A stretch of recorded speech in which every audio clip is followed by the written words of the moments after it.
Navita classes में आप सभी साथियों का स्वागत है।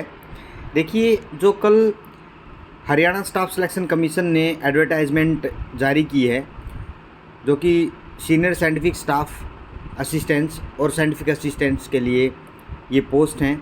कुछ लैब टेक्नीशियन के हैं, लैब असिस्टेंट की पोस्ट हैं।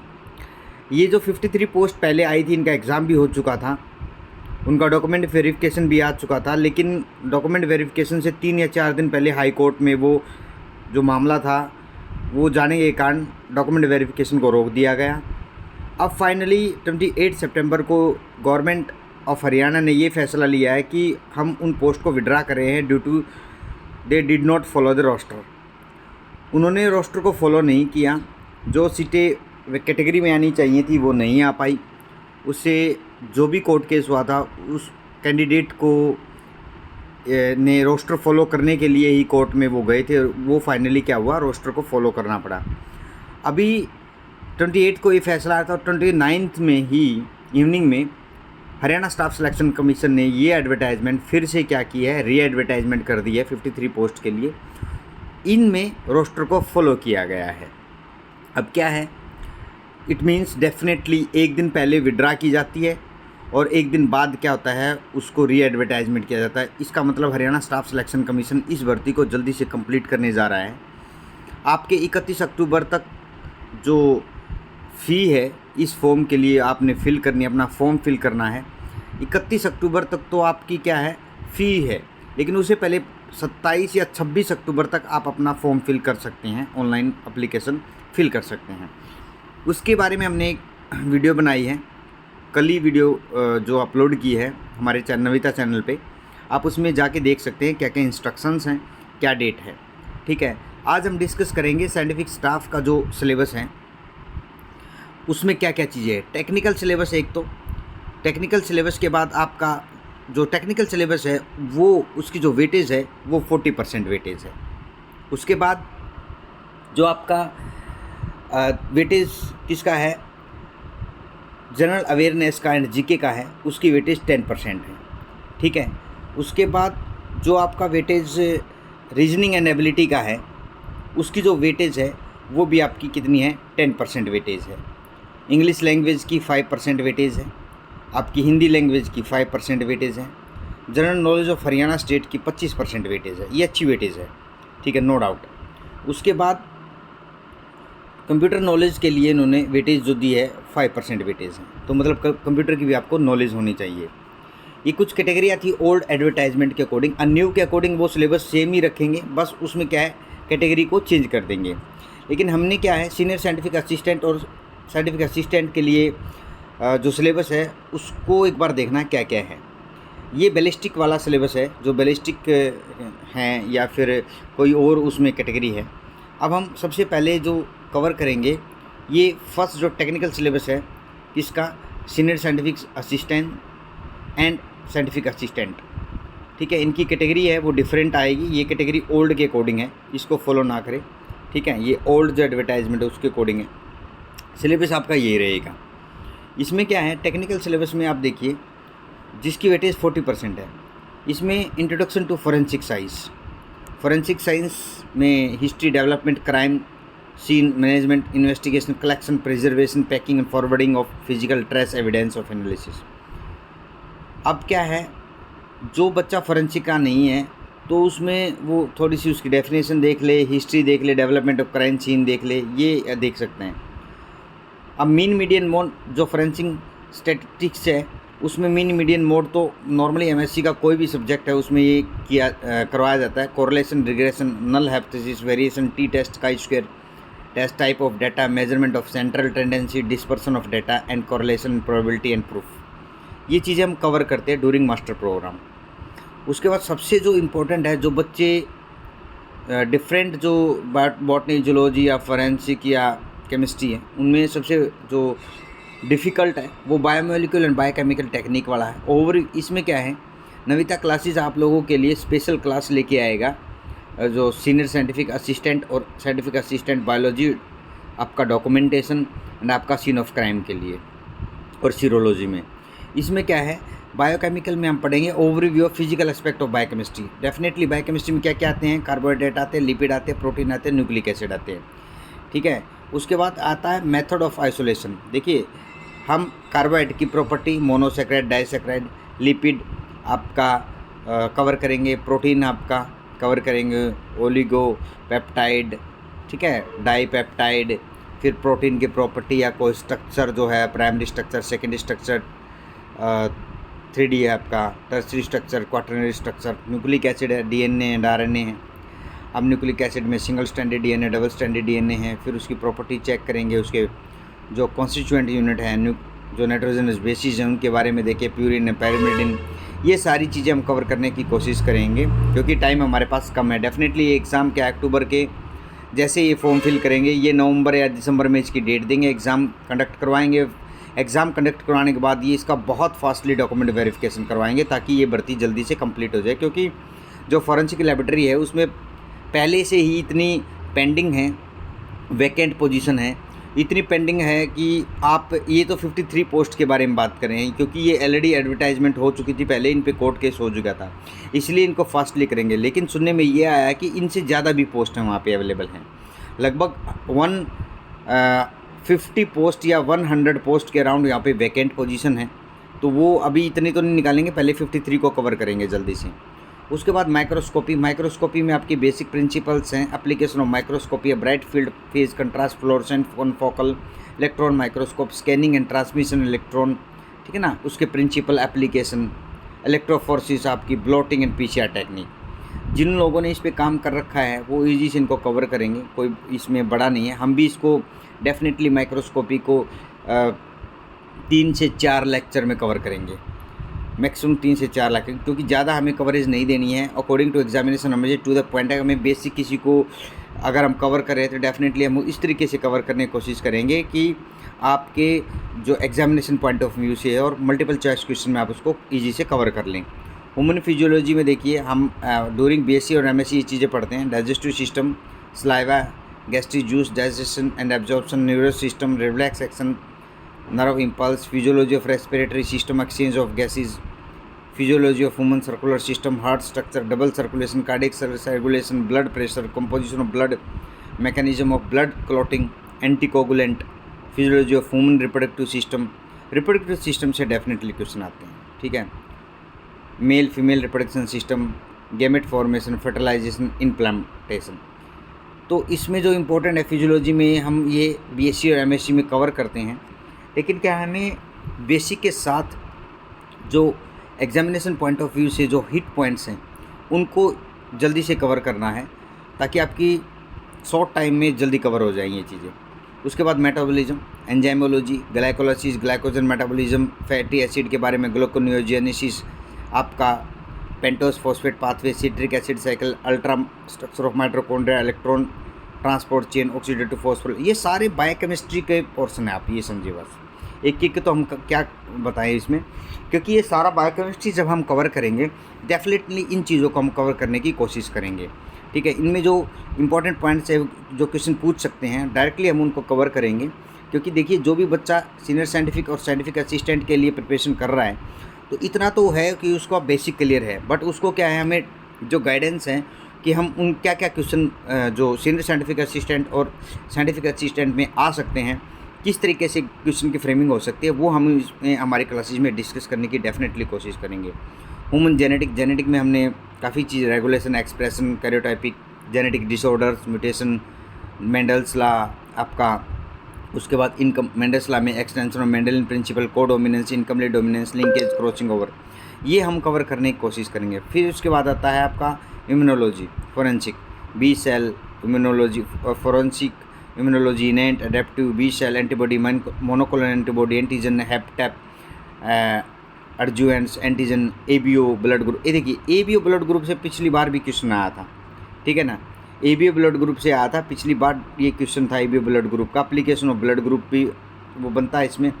उसके बाद blood grouping in biological fluid and other than ब्लूड, इसमें भी आया था। आपकी इनेंट और बी सेल और टी सेल पे भी एक क्वेश्चन था, ठीक है। उसके बाद आता है इसमें डीएनए प्रोफाइलिंग, डीएनए प्रोफाइलिंग में क्या आता है आपका पॉलीमॉर्फिज्म के बारे में डिस्कस करते हैं, ठीक है ना। उसके बाद आपका जो पीसीआर है, सिंगल न्यूक्लियोटाइड पॉलीमॉर्फिज्म है, एसटीआर है, माइटोकॉन्ड्रियल डीएनए पॉलीमॉर्फिज्म है, इस पे भी क्वेश्चन आने के डेफिनेट चांसेस हैं।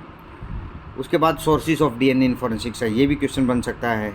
टेक्निक आता है सीरोलॉजी में, इलेक्ट्रोफोरेसिस आ गया आपकी, फिर आपका ब्लड टेस्ट आ गया, आपके कन्फर्मेटरी आ गया। उसके बाद blood property, blood grouping, application of immunological technique, determination of species, तो ये सारी चीज़ें इसमें कवर करेंगे।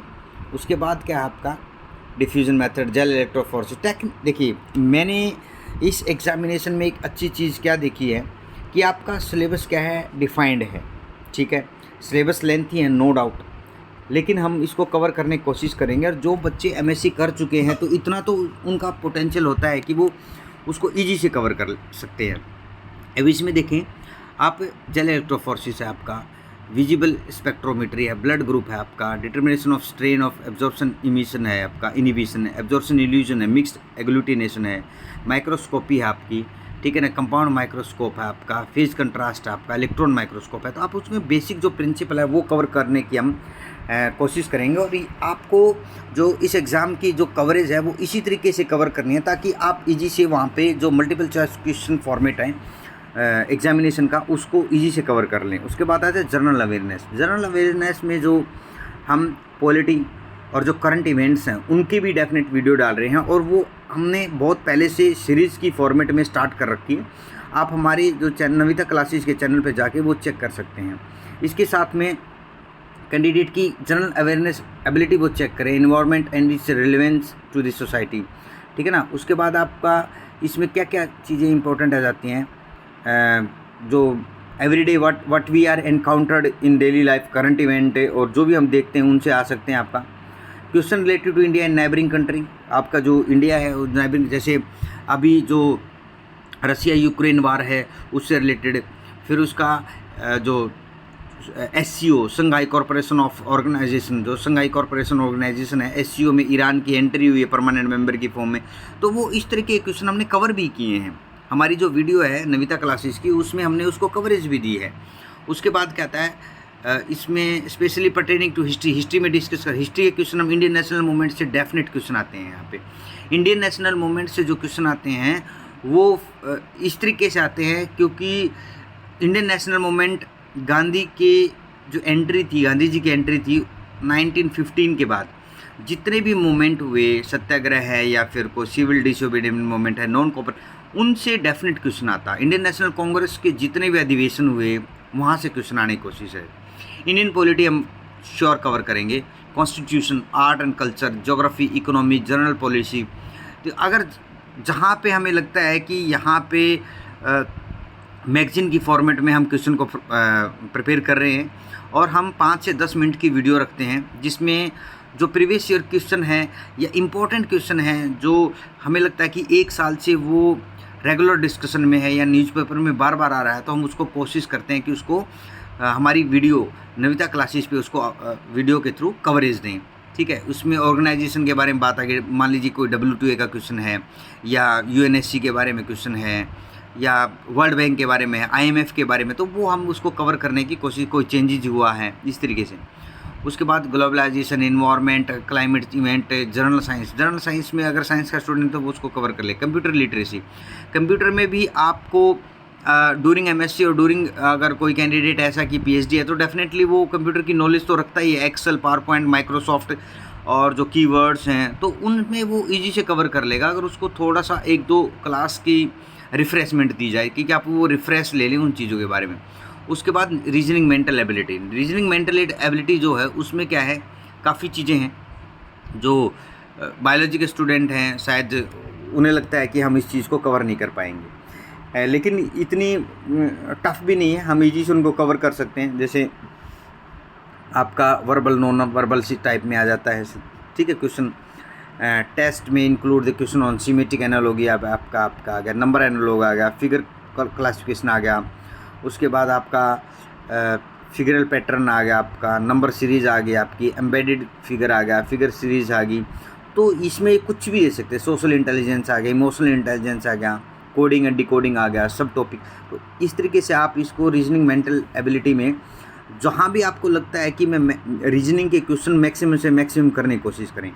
इसमें जो आप ये टॉपिक देख पा रहे हैं ना, जैसे देखिए वेन डायग्राम है, वेन डायग्राम से डेफिनेट एक क्वेश्चन आता है, ठीक है। उसके बाद आपका वर्बल नॉन वर्बल जो रीजनिंग है वहाँ के जो टॉपिक हैं वहाँ से डेफिनेट क्वेश्चन आता है। उसके बाद आपका आता है नंबर सीरीज से, नंबर सीरीज से एक क्वेश्चन आएगा ही आएगा। तो मतलब अगर इसकी 10% वेटेज है तो इसमें देखिए और भी सिलेबस है इसमें, जैसे एलसीएम है, एचसीएफ है, रेशियो प्रोपोर्शन है, आपकी रूट है, एवरेज प्रॉफिट लॉस है, डिस्काउंट है, कंपाउंड इंटरेस्ट है, मेजरमेंट है, मेंसुरेशन है, आपकी मिक्सर एलिगेशन है, वर्क टाइप है, डिस्टेंस वर्क। देखिए इंपॉर्टेंट वर्क टाइम हो गया आपकी सिंपल कंपाउंड इंटरेस्ट हो गया, एलसीएम एचसीएफ हो गया आपका, डेसिमल हो गया आपका, फ्रैक्शन हो गया आपका, और इसमें इंपॉर्टेंट जो है इसमें work and time, mixture alligation है आपका, प्रॉफिट एंड लॉस है आपका, एवरेज है आपका, परसेंटेज है। तो इसमें अगर आप ये भी चीज़ें कवर करते हैं ना तो डेफिनेट आपको इसका क्या होगा, ये मान के चलिए 7 to 8 क्वेश्चन आप कवर कर लेंगे।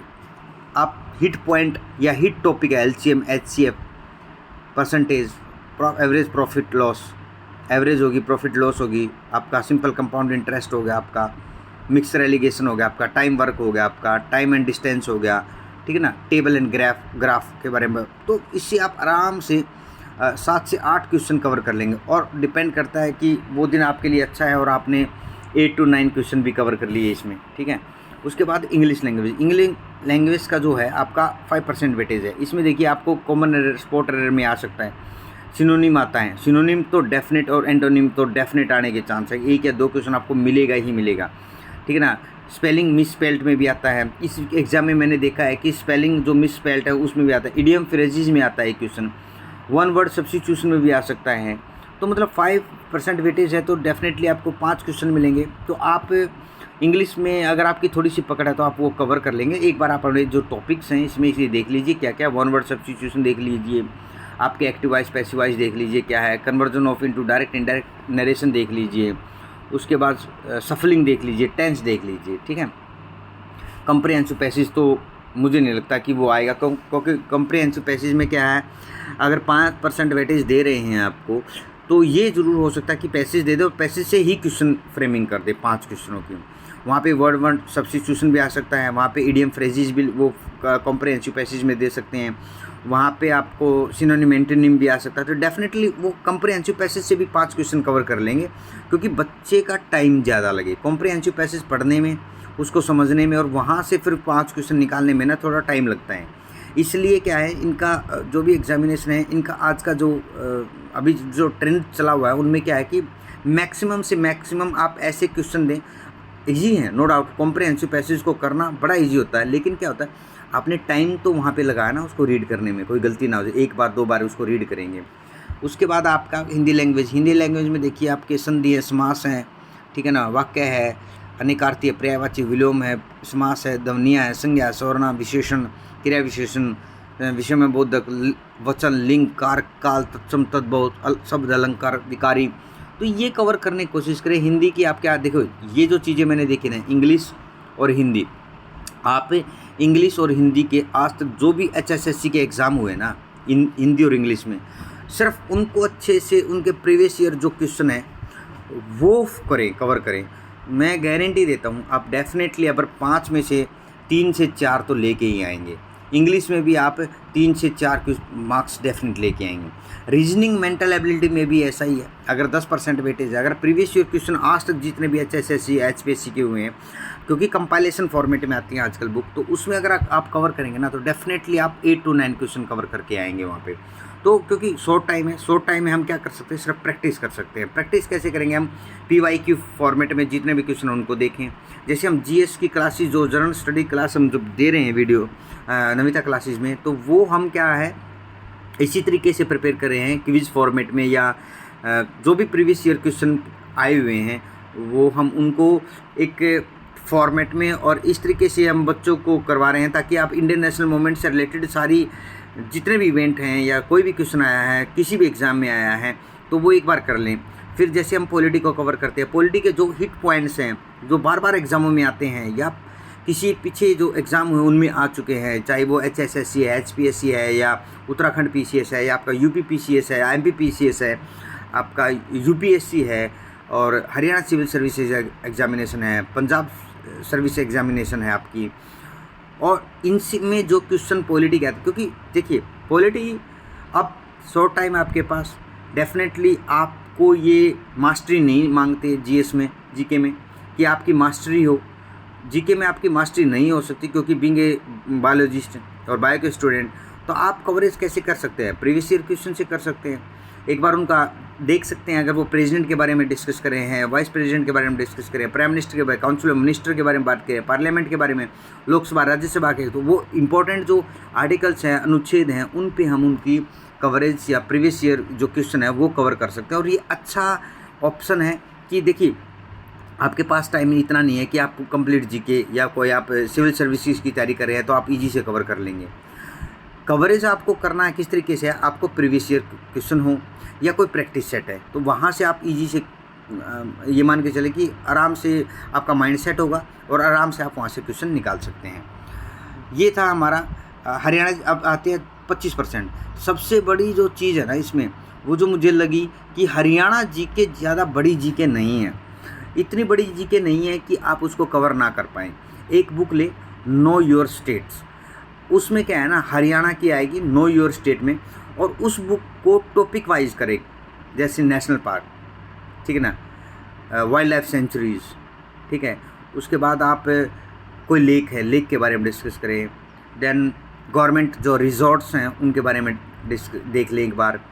फिर थोड़ी बैकग्राउंड हिस्ट्री देखें, हरियाणा की हिस्ट्री देखें, ज्योग्राफी देख लें उस तरीके से। फिर हरियाणा की एडमिनिस्ट्रेशन सिस्टम देख लें, और जो खेल से जुड़े लोग हैं वो देखें, उनमें क्या है, कौन कौन है, कैसे कैसे है। फिल्म इंडस्ट्री के कुछ लोग हैं हरियाणा से, उनमें देखें।